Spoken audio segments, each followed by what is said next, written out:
warahmatullahi wabarakatuh. Selamat pagi. Terima kasih Tan Sri yang dipertuakan memberi saya peluang untuk membahaskan rang undang-undang perbekalan 2010. Oleh kerana masa yang terhad, saya ingin menyentuh beberapa isu terutama yang bersangkutan dengan wilayah persekutuan khususnya Parlimen Titiwangsa. Isu pertama ialah tentang penjualan program perumahan rakyat PPR atau M10, di mana dua PPR dalam kawasan ataupun Parlimen Titiwangsa terlibat, iaitu PPR Hiliran Ampang dan juga PPR Jelatik. Saya juga mengambil berat penjualan PPR Desa Rejang yang terletak dalam Parlimen Titiwangsa, tapi sebahagiannya merupakan pemindahan dari flat jalan perkeliling daripada Titiwangsa. Saya mulakan dengan membaca beberapa petikan dari memo yang diberikan oleh Jawatankuasa Bertindak Penjualan PPR mewakili penduduk PPR Jelatik. PPR Jelatik ini telah dibina pada 1991 yang asalnya adalah PPRT ataupun Projek Perumahan Rakyat Termiskin di Kampung Perembang Hilir. Dikatakan dalam memo ini, dua blok PPR ini dibina hasil dari sumbangan ahli-ahli korporat dan bank-bank tempatan, di mana hampir 100 juta telah dikumpulkan. Saya tidak pasti maklumat ini tepat ataupun tidak, dan saya mohon penjelasan daripada Kementerian Keuangan. Jika ya, mengapakah PPR yang dibina atas sumbangan korporat mahu dijual pula?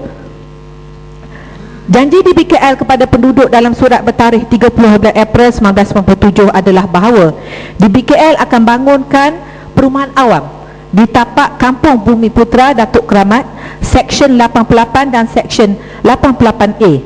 Menurut ahli Parlimen Titiwangsa ketika itu, Dr. Randa Sulaiman, penduduk asal Kampung Bumi Putra akan diberi keutamaan membeli dengan harga RM25,000. Ini dia salinan surat yang diberikan oleh penduduk kepada saya, membuktikan bahawa janji yang telah diberikan oleh DBKL dan ahli parlimen pada masa tersebut. Jadi sekarang mereka menagih janji tersebut dan mendesak agar PPR yang hendak dijual kepada mereka sekarang hendaklah pada harga RM25,000 seperti yang telah dijanjikan sebelum ini. Ini adalah kerana perumahan awam yang dijanjikan oleh DBKL untuk dibina di kawasan asal penempatan mereka 12 tahun yang lalu masih lagi merupakan yang dipetua padang jarak, padang terkuku, tak ada apa-apa lagi. Tuan Dipertua, saya juga sebagai wakil rakyat Titiwangsa membawa rasa tidak puas hati dan keresahan penduduk-penduduk PPR lain yang terlibat. Permasalahan yang paling besar adalah kebanyakan penghuni ataupun penduduk PPR tidak mampu dan juga tidak layak untuk mengambil pinjaman bank, apatah lagi untuk bayar deposit awal sebanyak RM5,922 yang sangat tidak munasabah. Kalau menurut perkiraan kasar melalui pinjaman bank, pembeli akhirnya kena membayar sebanyak RM80,000 dengan ansuran lebih kurang RM289 sebulan. Sedangkan sewaan bulanan yang sebanyak RM124 pun banyak yang tertunggak. Bagaimana mereka hendak langsaikan ansuran pinjaman rumah yang 2 kali ganda daripada sewaan sekarang? Jadi mereka pinta kerajaan menyediakan satu dana khas untuk membantu mereka, di mana melalui dana ini yang tidak ada interest dikenakan, pembelian melalui sewa beli pada kadar sewaan sekarang boleh dibuat. Satu dana khas, dan melalui dana khas ini pembelian dibuat dengan kaedah sewa beli. Juga mereka pinta supaya sewa yang telah dibayar sejak mula pemindahan yang lalu hendaklah diambil kira sebagai sebahagian daripada bayaran ansuran. Ada yang telah duduk, yang itu 16 tahun dah duduk di rumah PPR itu, iaitu sejak tahun 1995 lagi. Mereka ni adalah pemindahan dari Kampung Bumi Putra yang mereka teroka sejak 40-50 tahun yang lalu. Mereka adalah penoka-penoka bandar yang betul.